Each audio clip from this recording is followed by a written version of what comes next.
What's up guys, it's OutofOrder, and today guys, I'm gonna waste countless hours studying the history of Adobe After Effects, the compositing software known for the good, the bad, and the ugly. Let's do this. In June of 1990, the creator company incorporates and is established. Then in January of 1993, damn that's a long time, that's older than most of my viewers. Anyway, the company known as the Company of Science and Art, or COSA to put it simply, releases what we now know as Adobe After Effects, however, not owned by big corpo Adobe yet, and it's made in Providence, Rhode Island. COSA's After Effects version 1, also known as codename Egg, I wonder why, probably because it's a complete bare bones program that hasn't quite attracted the attention of Adobe, but anyway, is a compositing program made only for Mac OS at this time. It contains the usual features like masking, simple keyframing effects, and looks like how Vegas Pro still looks to this day. Other than that, this is the start of our adventure, so don't expect too much other than being a somewhat cool program for creating edgy VHS looks, probably some anti-drug dare commercials and other early 90s type flicks, but this is just the beginning. In version 2, codenamed Teriyaki, which is probably foreshadowing the amount of weebs that'll be using it for AMVs in the future, is then acquired by a company known as Aldous Corporation in July of 1993. And that's pretty much where COSA ends. If you go to their website to this day, it's pretty much only about Adobe After Effects, which is kind of sad since their whole pride and work to show off for is creating After Effects only to give it away to Aldous less than a year later, but nevertheless, we're not here to judge. After it is now being under development by Aldous, they add some cool new features like motion blur, frame blending, proxies, better layout windows, image sequence support for all you intro template makers to come in 2015, but nevertheless, that's codenamed Teriyaki. Now we are at version 3, and this is where things get juicy. Adobe, aka Big Corpo or Big Papa or whatever the hell you want to call it, has just arrived and they're making the looks of bams. In August of 1994, they acquire Aldous, and they are now in the game. They add render queue, thankfully no sign of media encoder in sight yet. They add timer mapping for all you COD editors to come, keyframe assistance, effects per layer, advanced keying, velocity graphs, really simple motion tracking, and a bunch of other random effects. Version 3.1 also comes around the corner shortly after in April of 1996, and they finally add Windows support and GIF export. Version 4.0 rolls around in January of 1999, codenamed E-Beer for all the e-girls that drink beer or something, but anyway, I'll stop with the bad codename jokes. But anyway, they add multiple masks per layer, warping effects, particle playground, audio effects, which is kind of stupid because this version is over 20 years old and audio effects are still terrible. Thanks Creative Cloud for adding extra programs to pay for. You're welcome, son. They also add RAM previewing and more file importing from stuff like Premiere and Illustrator. April of 2001 brings in codename Melmit, which sounds like the name of a dwarf from Lord of the Rings, comes along and adds 3D layers, 3D lights, parenting, expressions, pick whip, editing masks and comp windows, swift export for all you Newgrounds animators, and a bunch of other miscellaneous features like trim comp to work area. Version 6 is here in August of 2003, codename Food Fight, and who the hell even picks these names? Might as well call a version like version toilet bathtub. But anyway, it adds paint, text layers, animators, OpenGL support for all you gamers out there, key light, and new motion trackers. Version 7 is also right around the corner here in July of 2006, codename Clam Chop, which sounds like the name of a foreign sex position, but anyway, it adds time warp, graph editor, 2D bit audio support, Adobe Bridge support because Adobe wants you to buy more programs, dynamic link, lens blur, smart blur, and just barely are we finally getting Los Spanish versions and spicy meatball versions. Now things are getting serious. This is the point of the teenage years of Adobe After Effects. After Effects ain't a teeny bopper anymore. Now it's finally in the streets, as this version is the first ever version of CS, or the Creative Suite. CS3, codename Meatloaf, adds shape layers, puppet tool, and really fancy real-time audio playback, as well as adaptive motion blur. Next up in CS4, codename Darkling adds quick search in the project and timeline, mini flowchart, separate X, Y, and Z effects, cartoon effects, and XMP metadata. Other than that, this is a really boring version, I'm not gonna lie. Finally, at version 10, aka CS5, we get codename Esgo Kart. I can't tell if these names are really cool or really lame, but whoever came up with these should get a pay raise, honestly. Esgo Kart adds Rotobrush tool, which 10 years later only just barely now became usable for most people. LUT support, more format supports, but worst of all, animated GIF export is removed. And guys, it has been an incredible run so far, believe me, but up until this point, this program has done nothing but great things for society. However, that'll soon come to an end. This is the last version of Creative Suite right before shit hits the fan, and personally, I'm not a fan of how things turn out. I present to you guys the last socially acceptable version of After Effects, pretty much before the cash grab up next. This version adds really important stuff like 3D camera tracker, ray trace and extruded text and shapes, new and improved GPU acceleration, which by the way, they will claim to add new GPU acceleration in pretty much every version after this. However, this program will still run like piss regardless. They also added rolling shutter repair, Mocha for After Effects, some spanking new effects, and that's pretty much it for this version. Sad times are all that's left ahead, alright guys? Your wife cheated on you, a failed marriage, a midlife crisis, no satisfaction left in life. Every day, it's just non-stop of clients asking you, hey man, any updates? You have teeny bopper AMV editors asking you for Twixtor presets, Panzoid intro template makers are about to take over YouTube, COD editors syncing gunshots to beats, and all the meaning you have left in this world is After Effects. But After Effects is all you need, right? It'll always be this great, right?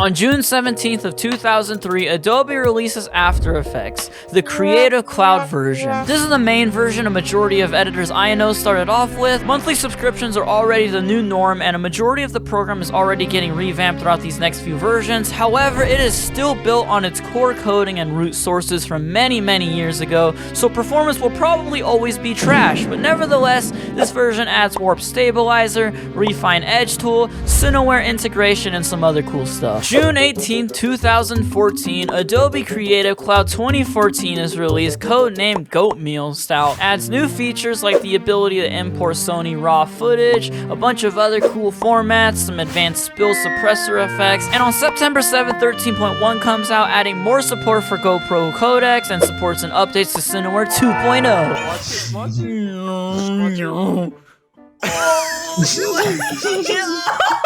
Straight up dead. Straight up dead, dude. 13.2, codename Finished Lime, adds a new keyframe icon, some script improvements for text layers, nothing really too crazy. After that, we go straight to 13.5, codename Muscle Car.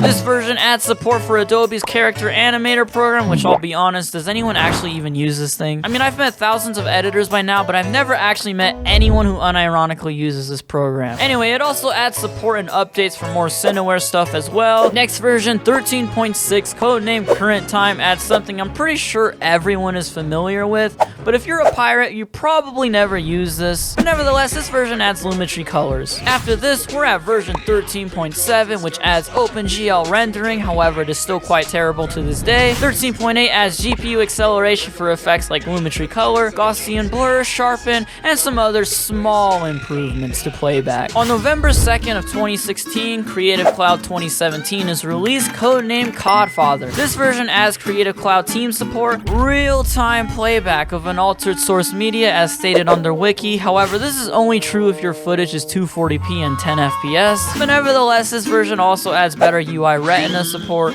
more GPU accelerated effects, scripting enhancements, improved markers, and Adobe Media Encoder export improvements. Version 14.2 also adds essential graphics, Lumetri scopes, which about time. Honestly, I'm surprised this barely came out in 2017, but nevertheless it's here. And it also adds camera shake deboard and multiple GPU optimizations. October 18, 2017 introduces Creative Cloud version 15, codenamed Darth Tater, which adds data-driven animation, JSON import, some cool VR effects, GPU accelerated motion blur, new font menus, and a keyboard shortcut editor. October 15, 2018 brings Creative Cloud version 16, with a name that actually sounds the most normal out of every code name so far. This one is simply called Double Espresso. This version adds puppet tools, advanced pins and bend pins, depth passes for 3D compositions, motion graphic templates, new Mocha After Effects Creative Cloud plugin, and hardware accelerated decoding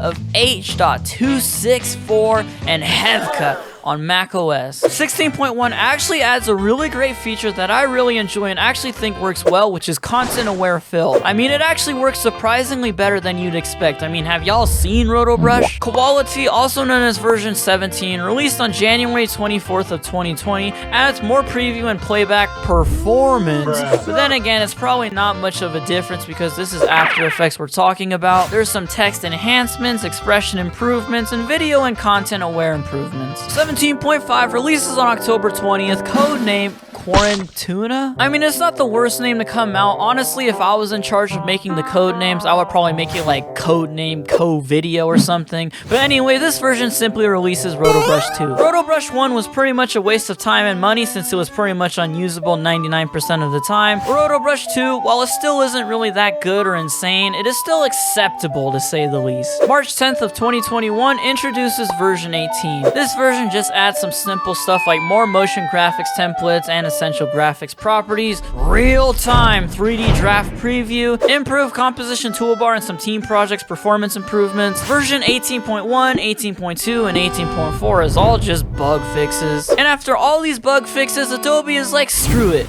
18 is boring. Let's jump to 22. October 26 introduces version 22, codenamed Cores on the Cob. This version adds multi-frame rendering. However, in my personal experience, it doesn't make the biggest difference, but hey, it's still appreciated. This version also adds render queue UI improvements, notifications for render queue, and hardware accelerated decoding for 10-bit 422 Hevka, which is good because if you've ever tried editing this format, you'll know how bad it sucks to edit. 22.3 adds Apple Silicon support, Frame.io integration, 3D extended viewer, and some other small stuff. And version 22.4 adds separated dimensions pro. And next up is version 22.5, and if you're watching this video, whatever you do, do not update to this version or anything newer than it. I repeat, do not update to 22.5. Pretty much all newer versions of After Effects are completely unusable because this version pretty much breaks the entire program's performance. I mean, the video might as well end here because like I said, all versions after this are pretty much unusable and terrible. But nevertheless, 22.5 is simply bug fixes, which is kind of ironic since this program pretty much is bugged out from here on out. But regardless of that, it's a version, I guess. And the last version of this entire video, which brings us up to date, version 23, codename TrackLab. This version adds native H.264 encoding. About time. It took y'all decades to add this. We no longer need to use stupid media encoder and wait an extra couple of minutes for this stupid program to launch, only to crash when rendering because, hey, it's media encoder. What did you expect? Anyway, this version adds like 50 new animation presets and some new keyboard shortcuts. And that brings us to today. I've been using this program for many years, sadly.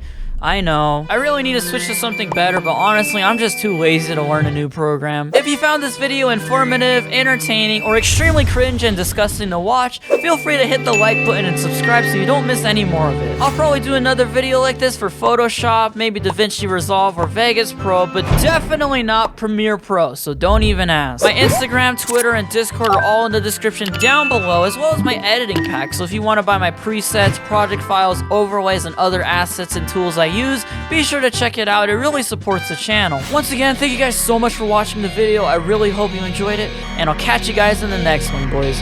Peace out, guys. Shawty feelin' fit, they say love is rage, I don't really get it.